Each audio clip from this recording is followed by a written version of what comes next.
Victoria Ashford slapped a lawsuit onto the chef's table in his 12-table Tribeca restaurant, claiming emotional distress from a wine pairing she had hated. Her billionaire husband could crush any problem. The chef, Merck, just asked for 76 hours to respond. She assumed he'd fold. But Merck wasn't just a chef. Before the kitchen, he spent 14 years as a federal agent investigating financial fraud. That lawsuit gave him access to everything she'd ever hidden. Merck Valentine left the Treasury Department to cook. He was tired of hunting criminals. Victoria Ashford assumed she was suing a powerless chef. Instead, she handed a former financial crimes investigator the legal right to audit her entire life. The first thing he discovered, the name on the lawsuit didn't match the woman in any government database. Merck Valentine had built his entire second life around a single principle. No more evidence rooms, no more subpoenas, no more lies told by people in $7,000 suits. He left the Treasury Department at 38, not because he was forced out, but because the job had taught him something about human nature that the kitchen never needed to know. In 14 years as a special agent in the Financial Crimes Enforcement Network, he had dismantled a dozen money laundering rings, frozen assets for a Venezuelan sanctions-busting operation, and once spent 7 months building a case against a Manhattan art dealer who had moved $40 million through shell companies registered to a dead grandmother in Boca Raton. He knew every trick: forged documents, synthetic identities, the precise way a liar signs a document with too much confidence. He traded that for a 12-table restaurant in Tribeca called Ardent, named after his late mother. The kitchen was open, the menu changed daily, and the wine list was curated by a sommelier who had once worked a harvest in Burgundy and still had the stained hands to prove it. Merck cooked because cooking was honest. A dish went out right or it didn't. No one could bury a broken sauce under a mountain of paperwork. The evening Victoria Ashford walked in, she was already a problem. Her party of 6 arrived late, demanded a table not available, and sent back the first 2 bottles of white Burgundy before claiming the third was oxidative. Merck tasted it himself. It was flawless. He asked her quietly, without a hint of accusation, if she might prefer to continue the evening elsewhere. She looked at him as if he had just committed a felony. By the next morning, a courier had delivered a civil complaint to the restaurant. Claim: intentional infliction of emotional distress, defamation, loss of consortium because her husband had been humiliated by the dining experience. Damages sought: $2.6 million. Victoria Ashford had done this before, not the wine part exactly, but the legal assault. Her lawyers were drawn from the same firm her husband used to manage his commercial real estate empire, a man named Philip Ashford whose name appeared on 3 hospital wings and 1 museum atrium, but almost never in court filings. She had learned, after years of social dominance in Manhattan and Palm Beach, that a lawsuit was a very efficient way to make enemies disappear. The chef was just another service worker who had forgotten his place. She would teach him. Merck read the complaint once, then opened his laptop and typed a message to a colleague at FinCEN. Run a background check on the plaintiff. Something doesn't add up. Because the thing about suing a former federal agent is that discovery works both ways. If you file a lawsuit claiming emotional injury, you put your own character at issue. Your past becomes admissible. Your finances, your employment history, your educational credentials, all of it can be dragged into the light. Victoria's lawyers had assumed the chef would panic and settle. Instead, he filed a motion for expedited discovery, citing the need to verify the plaintiff's asserted standing and credibility. A judge signed it within 72 hours. Merck now had the legal right to request every document Victoria Ashford had ever signed under that name. He started with the marriage license, a document filed in Palm Beach County 17 years ago that listed her education as Bachelor of Arts, Vanderbilt University, class of 1994. Vanderbilt had no record of a Victoria Caldwell, her maiden name, ever enrolling. Not a single course, not a single dorm assignment. She had invented her own degree on her wedding announcement, and no one had ever checked. That was the first crack. Merrick leaned back in his chair, the faint smell of simmering stock drifting up from the kitchen below, and stared at the screen. A fake diploma was embarrassing, but it wasn't a crime. Then he ran her social security number against the Treasury database, and the screen populated with a name that was not Victoria. It was a dormant warrant from Nevada under an entirely different name, a name attached to a business that had been indicted, but never convicted, in a sprawling Medicare fraud case that had cost the government $11 million. The business had been dissolved the year before Victoria married Philip Ashford. The warrant was still open. Merrick didn't move for a full minute.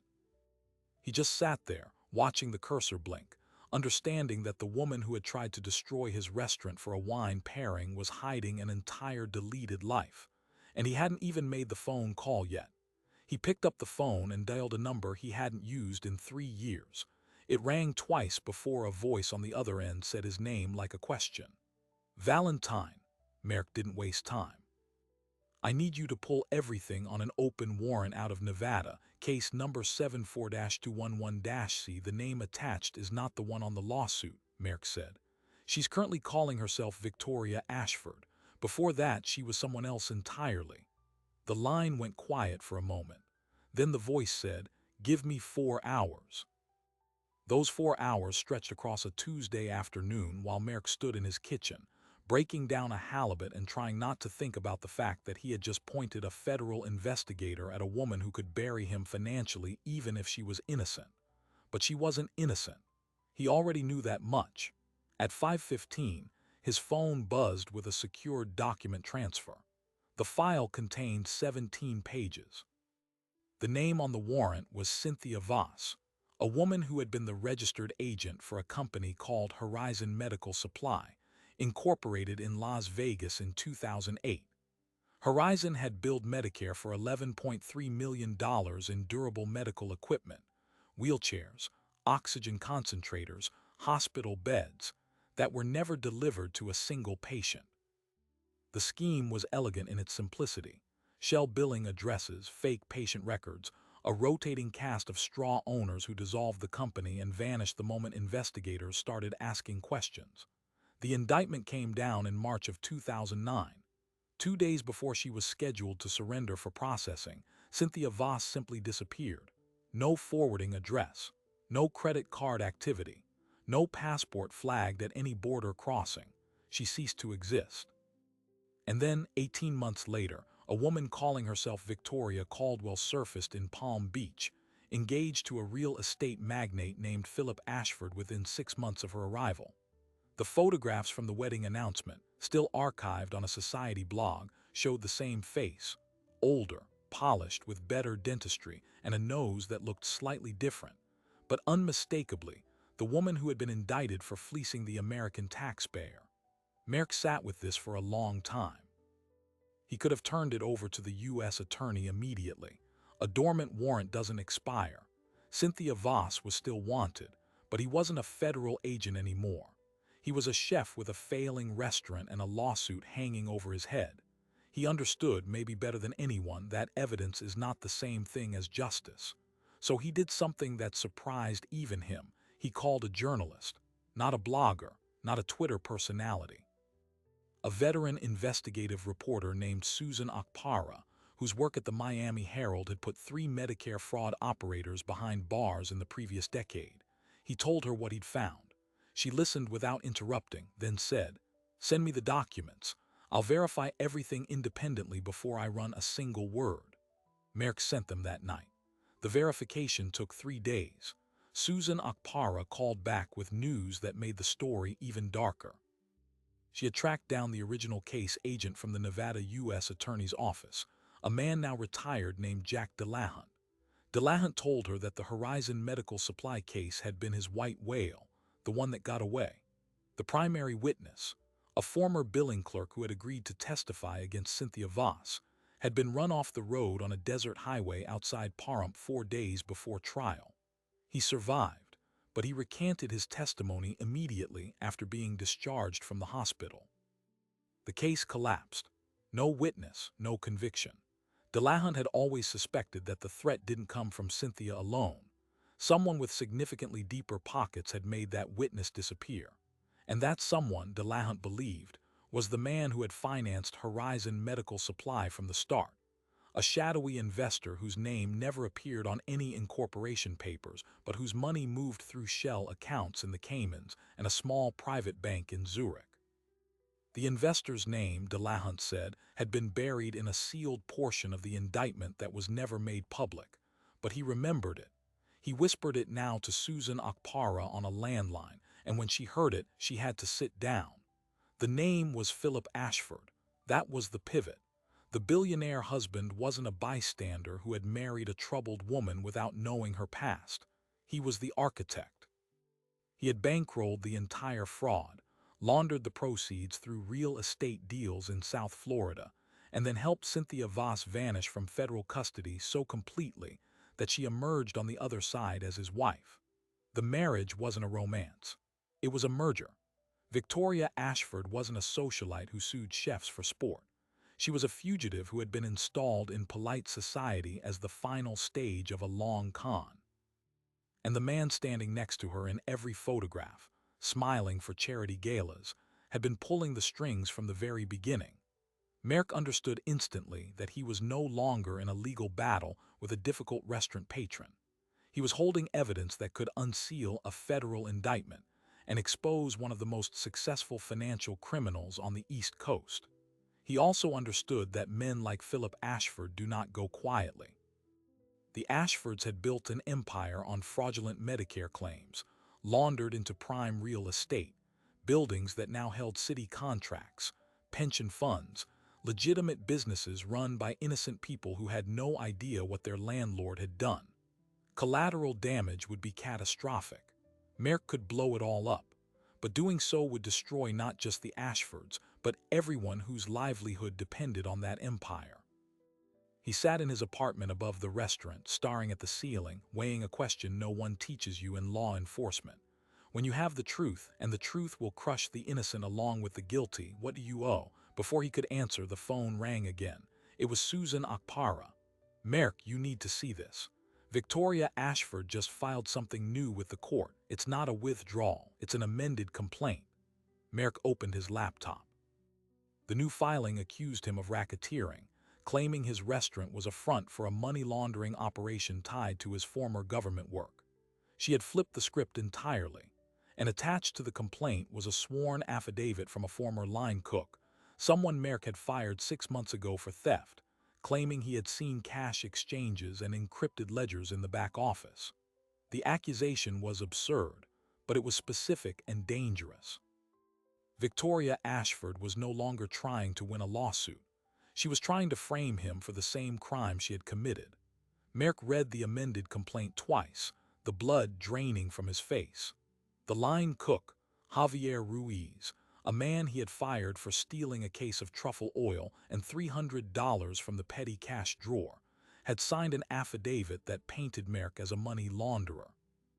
The details were absurd but meticulously fabricated. Locked briefcases exchanged in the walk-in freezer, encrypted laptops in the basement, cash deposits just under reporting thresholds. The language was precise, lawyer-crafted, every sentence designed to trigger a financial crimes investigation. It was the kind of document Merck had once written himself when building a case, the kind that got search warrants signed. He stared at the signature line where Javier had pressed his name, and he felt something colder than anger. He called Susan Akpara.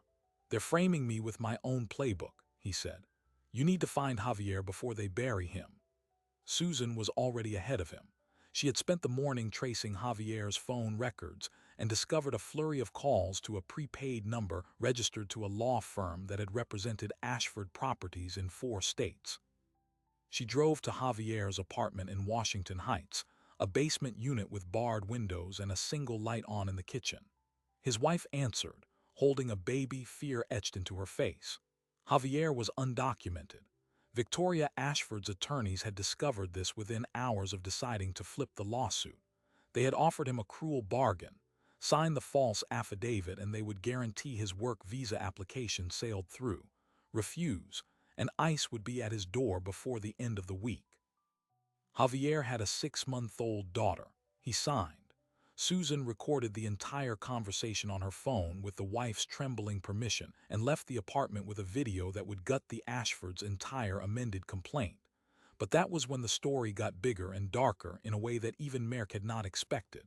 Susan called Jack Delahunt, the retired case agent, to update him.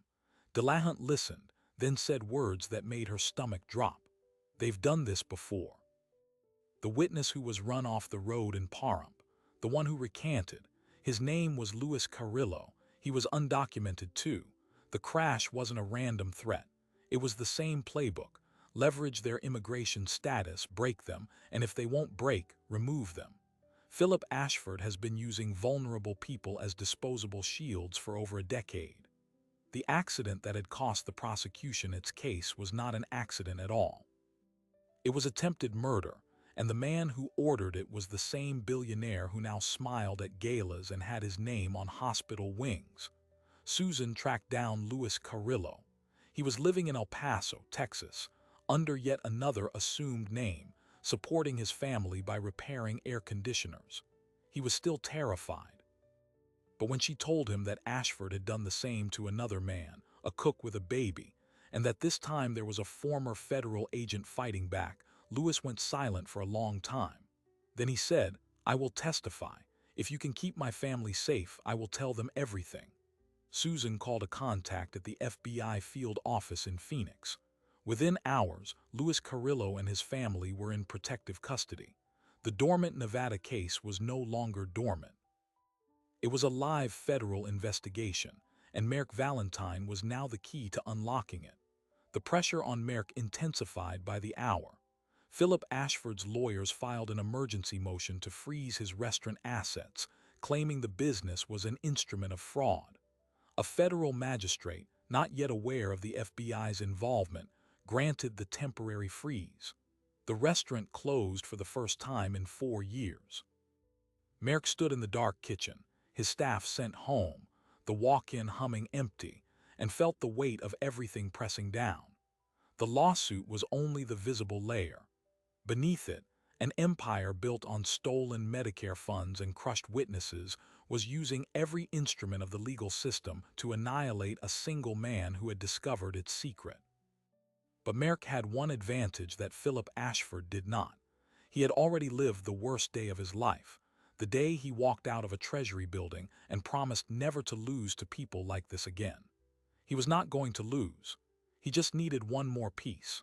That piece arrived at 3 in the morning from a source Susan had cultivated inside the Zurich Bank's compliance department. A whistleblower, terrified and anonymous, had leaked a spreadsheet of transactions showing a direct chain. Philip Ashford's personal accounts masked through a Liechtenstein trust, funding Horizon Medical Supplies shell companies, receiving the Medicare reimbursements, then cycling back through real estate purchases in Miami and New York. The total funneled $147 million. The bank had flagged the transactions internally for years but had done nothing, because Ashford was too connected. The whistleblower attached a note. "The bank knows, they always knew. Make this public before they destroy the records." Merrick forwarded the spreadsheet to the FBI agent handling Luis Carrillo's case. 2 hours later, a federal grand jury was impaneled in Las Vegas under extraordinary secrecy. Sealed indictments were drafted. Warrants were prepared. But there was still a final card to play. Victoria Ashford, sensing the walls closing in, made one desperate move. She called a press conference on the steps of her husband's corporate headquarters, flanked by lawyers, and read a statement in a quavering voice. She claimed that she was the victim of a vindictive ex-government agent who was running a smear campaign to avoid paying the lawsuit. She wept actual tears. She held up a photograph of herself with Philip at a children's hospital gala, and she dared the media to look past the lies. For a moment, the news cycle wobbled. Then Susan Okpara's story hit the front page of the Herald, with the full video of Javier's wife speaking to Susan on camera, with the leaked Swiss bank spreadsheet, with Luis Carrillo's statement from protective custody. The headline: "Billionaire's wife indicted fugitive. The Medicare fraud scandal hidden in plain sight." The public pivot was instantaneous. Victoria's weepy performance was replayed alongside her booking photo from the old Nevada warrant, the resemblance unmistakable, her newly refined nose just a line item on a plastic surgeon's receipt. Philip Ashford's lawyers scrambled to withdraw the lawsuit, but it was too late. The judge, now fully informed, had frozen all Ashford assets pending the federal indictment. Merck's restaurant accounts were released, but Merck knew that this was not yet a victory. He had exposed the rot, but the men who had run people off roads, who had threatened a baby's parents, who had used their billions to erase lives, they were still walking free on the same day Susan's article broke. And Merck had learned, through Delahunt, one more truth that turned the story from a financial crime drama into something far more urgent. Philip Ashford wasn't just hiding from the past. He was running a new scheme, right now, using pandemic relief funds. The same shell structure, the same pattern, the same vulnerable people as fall guys. And unless Merck acted before the week was out, those funds would disappear into the same offshore void, and another set of victims would be left holding nothing. This was no longer about clearing his name. It was about stopping a criminal enterprise that was still in motion, accelerating toward its next heist. And the only person who had the full map was a chef in a reopened kitchen, with a knife roll and a federal badge he could never use again, staring at a phone that had started ringing with a blocked number. Merck answered the blocked call. The voice on the other end was thin and electronic, the way voices sound when someone is running a scrambler app. "You don't know me, but I work in the compliance department at the Zurich Bank. I'm the one who sent the spreadsheet. They know I leaked. I have 12 hours before they find me. You need to move now." Merck asked one question. "Where is the pandemic money moving?" The voice gave him a routing number and a receiving account at a small bank in Malta, and then the line went dead. Merck stared at the numbers on his screen. He had spent 14 years following money trails, and he knew the Malta Bank. It was a known accumulator for shell companies that looked legitimate for approximately 72 hours before the funds were bundled into cryptocurrency and vanished into the blockchain. If he didn't flag it immediately, the money would be gone before the weekend. He called his former partner at FinCEN, the one who had pulled the Nevada warrant. Their conversation lasted 90 seconds. The FinCEN analyst froze the Malta receiving account under the Patriot Act, citing suspected money laundering connected to a federal grand jury investigation. The freeze went into effect at 11:20 that morning. By noon, the FBI had traced the accounts originating transfers back to 5 different shell companies that had received Paycheck Protection Program loans totaling $42 million. All 5 companies were registered to addresses that matched Philip Ashford's real estate holdings. The pandemic relief scheme was identical to the old Medicare fraud. Phantom businesses, fabricated payrolls, undocumented workers, identities used as signatories. The only difference was the speed. COVID relief funds moved faster, with fewer checks, and the window to catch them was brutally short. Merck's call closed the window with 2 hours to spare. At 4 that afternoon, federal agents executed simultaneous search warrants at the Ashfords' Manhattan penthouse, their Palm Beach estate, and the corporate headquarters on Park Avenue. Victoria Ashford was arrested in the marble foyer of the penthouse, wearing a cashmere robe and holding a cup of espresso that trembled so badly the liquid spilled onto the floor. The agents addressed her as Cynthia Voss and read the original Nevada warrant aloud, while her housekeeper stood frozen at the top of the stairs. Philip Ashford was arrested in his corner office, where he had been shredding documents into a burn bag, while his lawyers shouted at the FBI agents about executive privilege. The burn bag was recovered despite his protests, and inside were the original incorporation papers for Horizon Medical Supply, a handwritten ledger of bribe payments to a Medicare administrator who had since died, and a thumb drive containing the encrypted files of the new pandemic fraud scheme, the same files that would have been transferred to Malta within 48 hours if the account hadn't been frozen. The news broke at 6 o'clock. Susan Okpara's updated story led every major outlet. The mugshots of the Ashfords, Cynthia Voss's real name, now prominent in every headline, circulated next to the old Nevada booking photo. Philip Ashford's carefully constructed philanthropy empire collapsed within hours. 3 hospital wings stripped his name before midnight. The museum that had hosted his gala the previous spring issued a statement returning all donations and scrubbing his name from the donor wall. The pension fund that had invested heavily in his real estate holdings froze all transactions and launched an independent audit.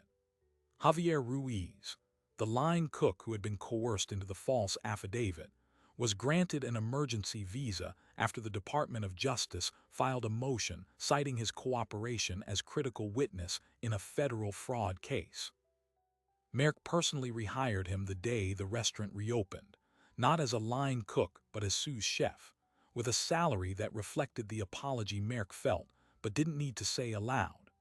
Luis Carrillo, the witness who had been run off the road in Pahrump 12 years earlier, testified before the federal grand jury in Las Vegas via video link from protective custody. In his testimony, he identified Philip Ashford as the man who had visited him in the hospital and told him, quietly, that if he didn't recant, the next accident would involve his children. That testimony alone added attempted witness tampering and conspiracy to commit murder to the indictment. The trial lasted 7 weeks. Cynthia Voss, now legally stripped of the name Victoria Ashford, pleaded guilty to Medicare fraud, identity fraud, and conspiracy, accepting a 20-year sentence in exchange for testimony against her husband. She spoke for 3 hours in a closed courtroom, detailing every shell company, every forged document, every vulnerable person they had threatened. Philip Ashford was convicted on 17 counts, including racketeering, money laundering, conspiracy to defraud the United States, and witness tampering. The judge sentenced him to 34 years without the possibility of parole. The Malta funds were returned to the Small Business Administration. The Ashford real estate portfolio was seized and liquidated, with proceeds going first to victim restitution, then to the defrauded Medicare Trust Fund. The restaurant, Ardent, reopened on a Thursday evening in late October. Every table was reserved. Merck worked the pass, plating dishes with the same intensity he had always brought, but something in his shoulders had loosened. The sommelier poured a white burgundy to every guest who ordered it, and nobody sent it back. At the end of service, Merck walked to the small table in the corner where a single diner had sat through every course without attracting attention. Susan Akpara, with a glass of champagne and a notebook closed beside her plate because for one night she had put the pen down. Merck sat across from her. "You ever think we'd actually win one?" he asked. Susan raised her glass. "We didn't win. We just made sure the truth got to the right room before the lies did." Merck nodded. He looked around the dining room, the exposed brick, the open kitchen, the line cooks plating desserts, and for the first time since leaving the Treasury, he felt like he wasn't hiding from anything. The phone buzzed in his pocket, a text from the FinCEN analyst. "Congrats. Now please stay retired. I can't handle another one of these." Merck laughed, typed back no promises, and slid the phone away. He didn't check the final surprising detail until the next morning, when a letter arrived by courier from the U.S. Attorney's Office.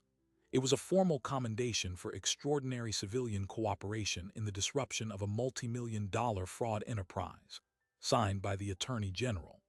But tucked behind the letter was a single photograph the FBI had recovered from Philip Ashford's desk. A framed picture of Victoria at a charity gala, standing beside Philip, smiling for the cameras. On the back, in Victoria's handwriting, a note that read, "Partner in everything, forever." Merck looked at it for a long time. Then he turned it over, set it on the shelf next to his mother's recipe box, and closed the drawer. Some keepsakes, he understood, are not mementos, they are evidence. Some keepsakes, he understood, are not mementos, they are evidence. Merck didn't need to look at that photograph again, because the truth was already in the world. And the world had done with it what truth does when it finally lands in a room that can't ignore it. The Ashfords built an empire on the assumption that people like Javier Ruiz would stay silent, and people like Louis Carrillo would stay afraid, and people like Merrick Valentine would know their place. They were wrong on all three counts.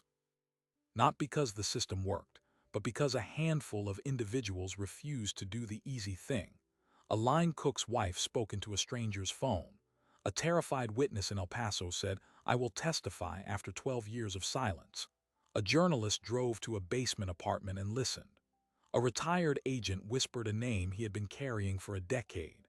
And a chef with nothing left to lose picked up a phone and called in a favor that no money could buy. None of them were supposed to win. That's the part worth sitting with tonight. The people who are supposed to be powerless are often the ones holding the most explosive truths. The question is whether anyone will listen, whether anyone will risk what Merrick risked when he opened that sealed indictment and saw a billionaire's name starring back. He could have walked away. He cooked instead. And the cooking in the end is what saved him. Not the law, not the badge. The simple, honest act of making something real in a world that runs on fakes. So what about you?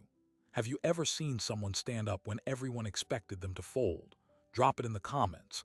I read every single one and I want to hear that story. If this moved you tonight, send it to one person who needs to remember that the truth still has teeth. And if you're not subscribed yet, stay close. There's another investigation coming next week that I cannot wait to share with you. Until then, may you never let a bad wine pairing go unquestioned.